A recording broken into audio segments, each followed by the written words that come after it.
D'une part, c'est un honneur pour nous de recevoir cette distinction, d'être la première en plus, parce que nous, on aime l'automobile, on est comme ça. On a tous un souvenir avec une automobile. C'est vrai que la voiture ancienne a une particularité, c'est qu'elle ne fait pas de jaloux. Qu'on ait une 4L ou une Ferrari, il n'y a pas de différence. Le propriétaire de la Ferrari regarde la 4L avec beaucoup d'admiration quand il voit la restauration qui a été faite et inversement. C'est aussi ça, ça réunit, ça permet en tous les cas de partager des moments d'émotion, d'avoir le plaisir de regarder des belles carrosseries, des belles mécaniques. Donc je pense qu'on méritait cette distinction.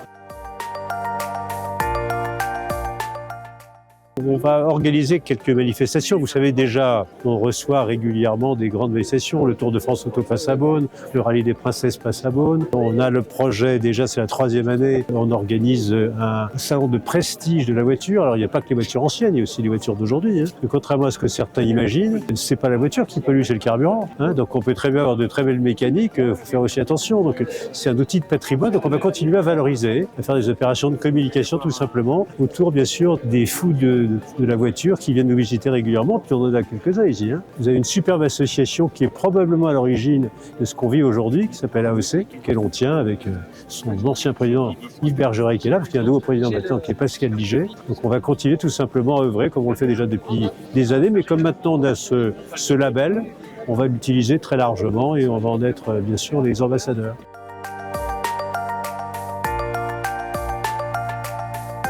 Avoir la sympathie qu'on suscite chez de nombreux maires, chez de nombreux hommes politiques, on s'est dit petit à petit, écoutez, on va d'abord les remercier parce qu'ils nous accueillent très volontiers en général, et puis les labelliser pour que chacun sache que là, on a un accueil, on est bienvenu, on peut venir avec notre voiture ancienne. Mais on n'attendait pas ça quand même.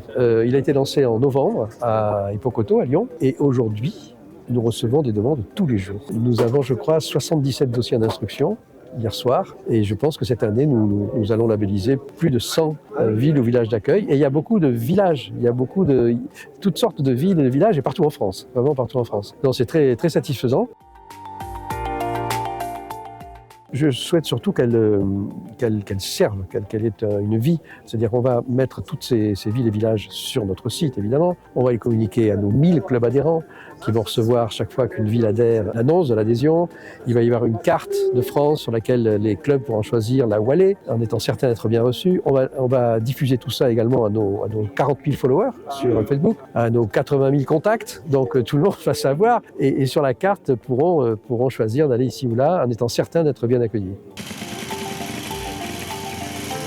Pas forcément parce que c'est ma ville à moi, mais ça a compté quand même, ça c'est sûr et certain. Mais je trouve que Beaune est un écrin qui permet parfaitement de réunir à la fois le patrimoine immobile que sont ces murs, que sont cette cité, qu'est cette cité, et le patrimoine mobile de la FFVE. Concernant l'histoire, peut-être, c'est même sans doute parce que Beaune était pratiquement sur la voie romaine qui menait de Lyon à Paris. C'est un peu plus haut, mais c'est quand même pas loin du tout. Il y a toujours eu un trafic et il y avait également un trafic sur la Saône. Donc on est entre la voie romaine qui est à quelques kilomètres d'ici et la Saône qui est à quelques kilomètres également, mais plus à l'est, où là c'était un trafic par bateau, ce qui était très important pour les marchandises.